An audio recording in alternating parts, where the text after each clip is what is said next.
PureCut actually is not a gas or a liquid. It's a supercritical fluid. It has properties of both liquids and gases. You can think of it as a heavy gas that fills its container like air, or you can think of it like a low-density liquid with the ability to dissolve substances. Either way, this supercritical phase is created by adding some heat and pressure to recycled carbon dioxide. Inside the machine tool, it travels just like a high-pressure coolant.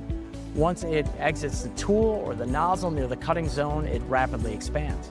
This expansion cools the cutting zone by neutralizing heat, and it delivers dissolved lubricants as nano-chilled droplets. These droplets provide exceptional lubrication, while the cold expansion effectively manages the heat from cutting and the heat from friction. As a result, PureCut offers a unique combination of cooling and lubricity for unmatched machining performance.